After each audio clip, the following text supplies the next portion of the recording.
Okay, well, I'm going to ask the lighter questions. You know, the book is it deals with many of the policy decisions that were made about converting India in some ways from the begging bowl that was a title used about India at a time right after the Calcutta famine. We had a situation where people were starving, you know, in the thousands, in the many hundred thousands. Millions, actually. That's true. There is a documentary done about it recently. Millions, actually. M.S. Swaminathan is the person who was known to have sort of changed that condition from begging bowl to bread basket, to have this surplus and to have a country that was finally, you know, able to feel self-reliant and be looked up again in the world. Before we get into all of that, my question to you is, as a family member writing a biography, and you know, I wrote my own, which they've very kindly put up on the table here. It's interesting when you're writing. In your case too, when you were writing the book, your uncle was alive. I had for part of it. Yeah. When my mother is still with us, and I wrote a biography about her, and you know, it's interesting for a person writing about someone who's still in the world. What do you choose to put in? What do you choose to leave out? Were there any decisions you had to make from a family perspective to put this book together? I think the biggest challenge when you're writing about family or writing a biography, whether it's family or not so, but I think the most important thing is to be objective. And I think, you know, for me, putting down family more than being true to who he was it was more, you know, an effort to be honest, to write about who he was. And I didn't have to look very far because, you know, he had a stellar career with surprisingly very few grays. I mean, he's had his fair share of controversy. So when I did come, you know, across the gene robbery debate and the other things, there were no, you know, questions in my mind. I had to put it in because at the end of the day, we can't be human and not be flawed. So I had to have that. So that's what I did. I essentially wanted to keep him balanced, but he's led a very interesting life. Far more interesting than, you know, I would have imagined, because when you meet him, if you ever met him, he was very simple, he was very quiet, he was very soft-spoken. You wouldn't speak beyond a whisper. So it was, you know, somebody who strain your ears to even listen to him, and I prattle on non-stop. So sometimes you have to pace myself to even catch what he was saying. But he had a very checkered life, and you know, he caught himself, as I often say, in pockets of history. He was in Birla House when Mahatma Gandhi was assassinated. I remember reading that, yes. And that was a fact which was absolutely startling for me, and I didn't know that, and I said, why haven't you ever spoken about it? Because he was a Gandhian, and his entire life was devoted to Gandhi's philosophies.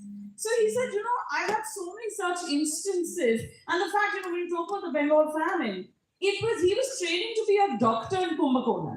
The Bengal famine happened, and it was the height of the Quit India movement, and he said he couldn't tear his eyes away from the front pages of the Hindu, which had millions and billions of people starving, men, women, and children. And he said, you know, for an agricultural country like India, for people to die like this, you know, just not because it was failed monsoon, not because we didn't have anything else, but because it was Winston Churchill's policies of kind of diverting grain, which I think Dr. Tharoor has spoken about very ably whenever he goes, you know, the colonial hangover and of history not, you know, this is not something the Brits are ever taught. Their bit of colonial history is very erased. Winston Churchill is their hero. Winston Churchill, more than a hero, he's a rite of passage for most of them. They go gaga today. I mean, today is dying to have a Winston Churchill in front of the jokers that, you know, who are leading their country. But that apart, I think my entire objective was to keep it very balanced. And I think that is a challenge.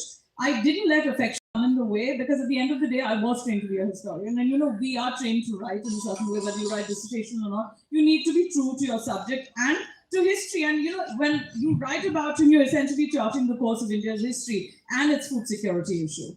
I understand that, and obviously there has to be veracity in anything you do. And this is the true story of a man who was very much a hero. The book has come out in his centenary year. In his centenary, yes. And yes, he passed away, but he only passed away a year and a half ago. 23 years. 3 years.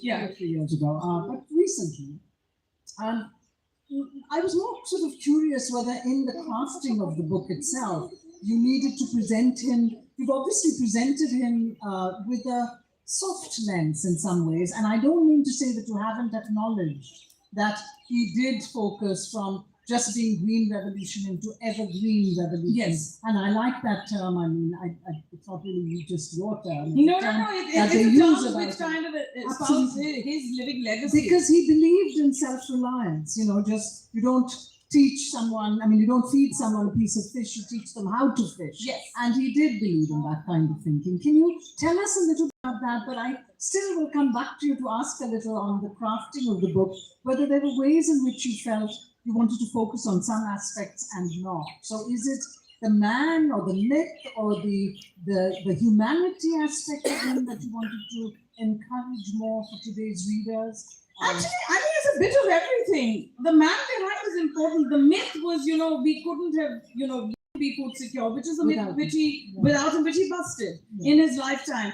And I have, at the cost of not sounding hagiographical, and there have been allegations that this might sound hagiographical, but the point of the matter is he was a man who had very, very few shades of grey, and I turned around every archive I could find to get, a little bit, anything which would turn him, a little more interesting. But no, there were only 3 or 4 instances in his life. But of course, when you talk about the Green Revolution, the greatest kind of criticism is the fact that it unleashed a Frankenstein. Because the Green Revolution did, you have people like Vandana Shiva and a lot of environmentalists today who will turn around and be jumping off the stage if I say he was all white and not black, or whatever. They turn around and say he was essentially very black, because he's been called the father of cancer in India. Because when you put, the Green Revolution was essentially, a fertilizer and an irrigation guzzler, because we had crops before the 1960s by just